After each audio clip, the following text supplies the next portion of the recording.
Bonjour, bienvenue sur Chafounet TV. Aujourd'hui, nous allons réaliser une cuisson un petit peu particulière.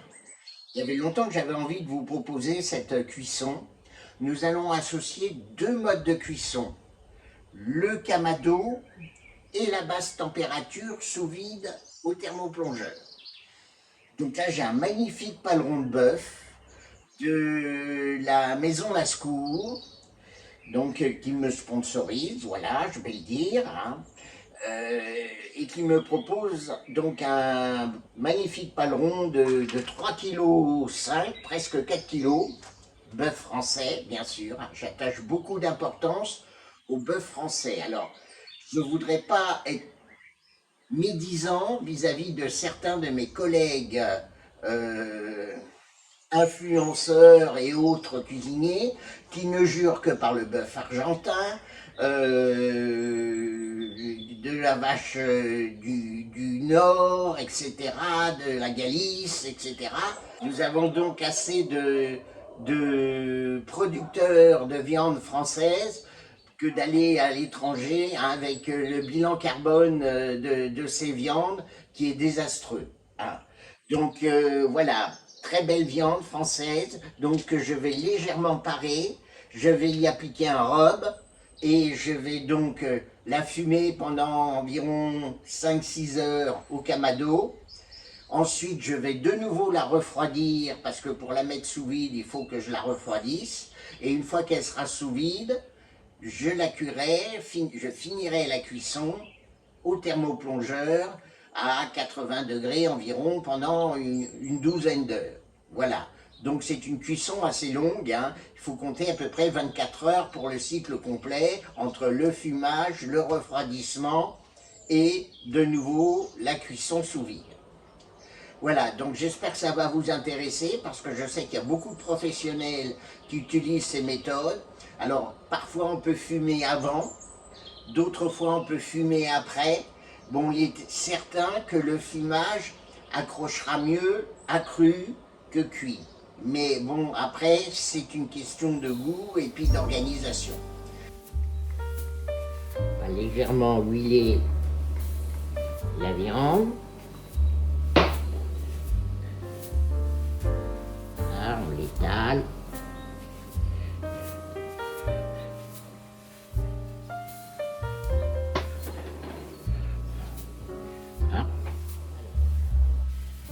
Là, je mets un rub que j'ai un petit peu imaginé avec des champignons séchés, des cèpes, de l'estragon. Voilà, qui va donner une connotation un peu forestière aux saveurs. Donc on n'hésite pas à tapoter. On est généreux.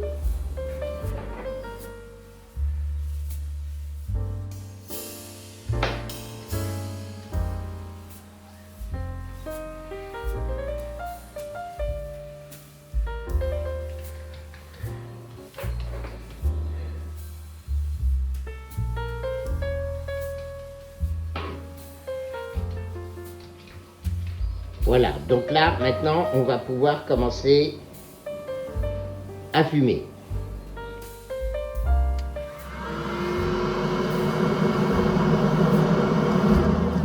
Voilà, un seul point d'allumage. Voilà, c'est parti. Je vais fumer un licori. Je vais mettre déjà une bonne petite poignée de coco. Je rajouterai au fur et à mesure.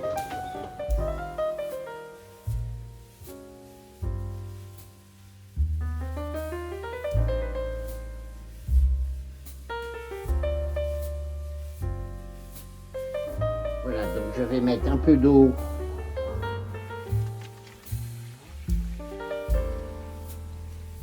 dans ma barquette.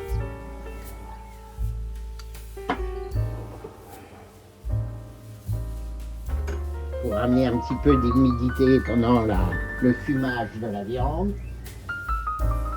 Et je vais mettre la viande à fumer.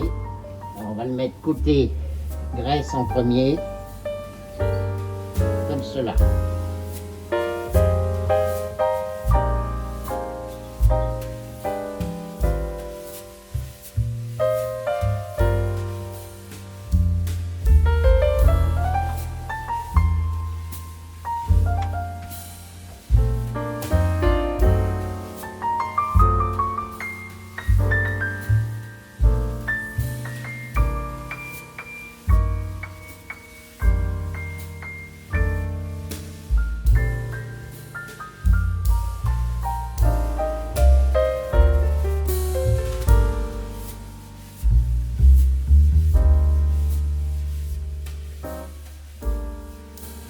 Et donc là, j'ai retourné ma pièce de bœuf.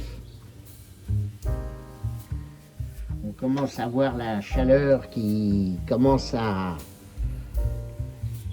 marquer la viande. Voilà, j'ai retourné la viande. Là, elle fume tout doucement. On va recharger en bois. Je mets tous les quarts d'heure une poignée de hickory. Donc là on voit bien, ça fume un petit peu, mais c'est très léger comme fumage et ça sent bon le fumé. Voilà, nous venons d'atteindre les 3 heures de fumage. Donc on voit la viande qui commence à se rétracter. Donc là, j'ai réorganisé un petit peu les braises. J'ai sorti la grille avec le déflecteur et j'ai, comment dirais-je, réorganisé un petit peu les braises. Je n'ai pas rajouté de charbon de bois et j'ai rechargé en copeaux. Voilà. Là, tout doucement, on est reparti à peu près pour encore 3 heures de fumage. Et le Kamado se maintient à 130, 140 degrés maximum. Nous sommes arrivés, pour ainsi dire, à 6 heures de fumage.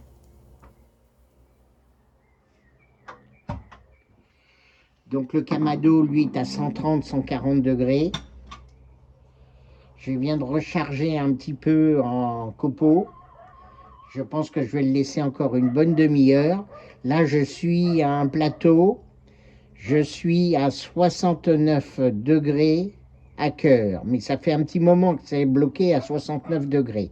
Donc dès qu'on aura dépassé ce plateau, c'est-à-dire je pense peut-être dans un petit quart d'heure, on va arriver à 70, 71 et là j'arrêterai la cuisson.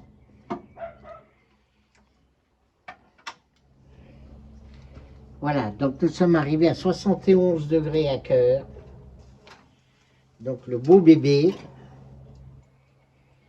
on va le mettre à refroidir. Donc voilà, ce qu'on peut constater, c'est qu'il y a une belle croûte noire, un petit peu foncée. Hein, donc ça, c'est la fumée. Et donc la viande s'est rétractée, bien sûr, comme c'est une viande un peu ferme, un muscle qui travaille beaucoup. Donc c'est normal qu'elle se soit un petit peu rétrécie. Le fait après de le cuire sous vide à basse température va l'attendrir et va hydrolyser tout le collagène qui reste. Voilà, j'ai mis le paleron sous vide, hein, donc avec une sous-videuse. Et maintenant, je vais le cuire donc au thermoplongeur. Alors, je pars sur une douzaine d'heures, mais peut-être que j'arrêterai avant ou peut-être que je prolongerai la cuisson. Donc, en palpant comment dirais-je, en palpant le rôti, je vais sentir la texture et je vais pouvoir essayer de déterminer la bonne cuisson. On lance sa cuisson. Donc j'ai mis le thermoplongeur à 78 degrés. Et là, je vais plonger. Voilà, donc le thermoplongeur est bien à 78 degrés.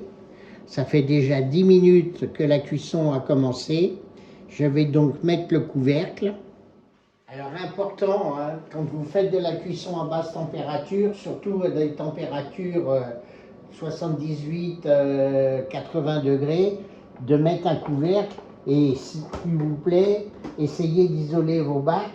Vous me direz merci parce qu'en isolant bien un bac comme ici, vous faites des économies d'énergie 45%.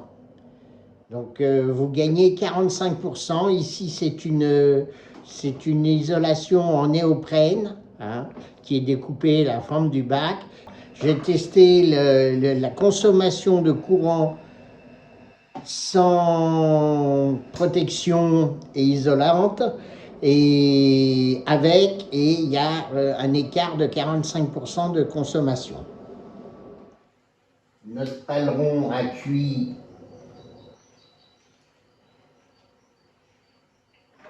un peu plus de 13h30. Donc là, ce qu'on peut constater, c'est qu'il est encore un petit peu ferme.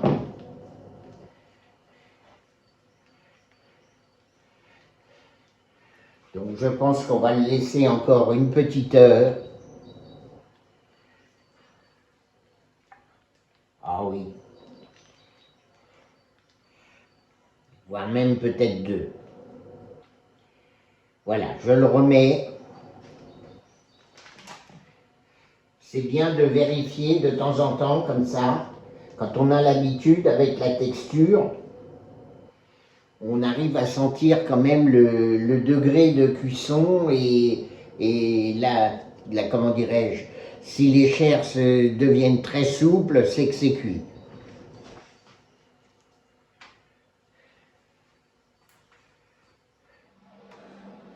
Voilà donc, ça fait 16h30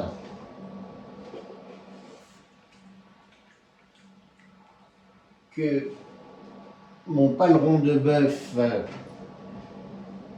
limousin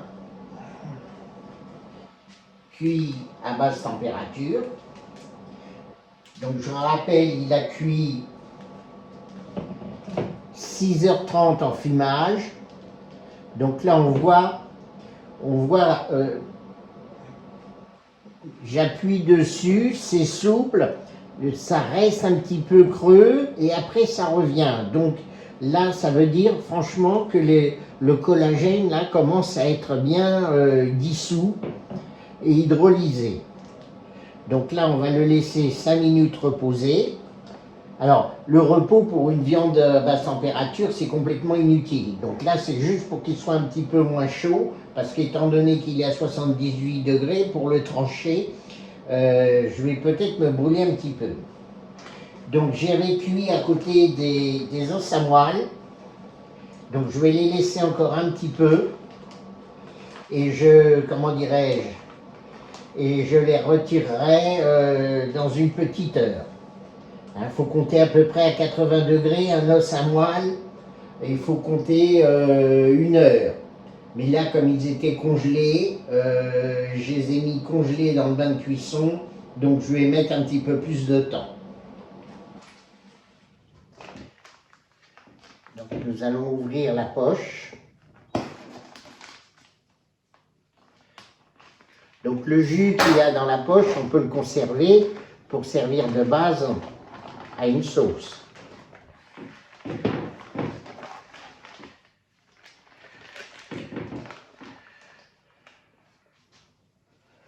Voilà.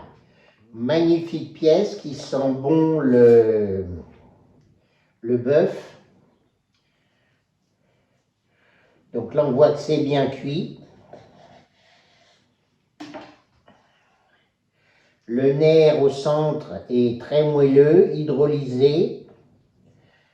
Donc on voit un petit peu le cercle du fumage, mais il reste quand même assez discret. Hein. C'est le petite bordure un peu rose, un peu mauve, là, autour. Oh, ça sent, qu'est-ce que ça sent bon!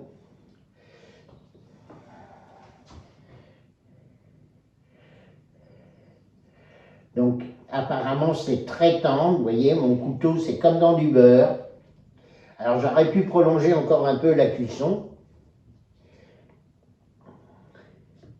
Donc, plus vous allez cuire longtemps, plus après, la viande va se déliter. Hein. C'est ce qu'on appelle après l'effiloché, le pulled. Les Anglais, les Anglo-Saxons appellent ça le pulled beef ou le pulled pork quand on fait du porc. Donc là, on va en goûter un tout petit morceau. Alors, très bon goût de bœuf, légèrement fumé. Ça donne une sapidité un peu particulière. Moi, j'appellerais ça de l'umami, hein, parce que quand vous cuisez très longtemps du bœuf, il y a cette, comment dirais-je, il y a ce petit goût un peu délicieux qui se développe au fur et à mesure et qui vient enrober vos papilles gustatives et qui est très flatteur. Voilà. Donc, très belle expérience. Donc moi, ce paleron, je vais le servir avec une sauce. Alors, on peut faire plusieurs sortes de sauces. Là, j'étais parti je suis à Bordeaux, j'étais parti sur une bordelaise avec un peu de moelle. Et donc, voilà. Donc, je vous souhaite une bonne fin de journée et à bientôt.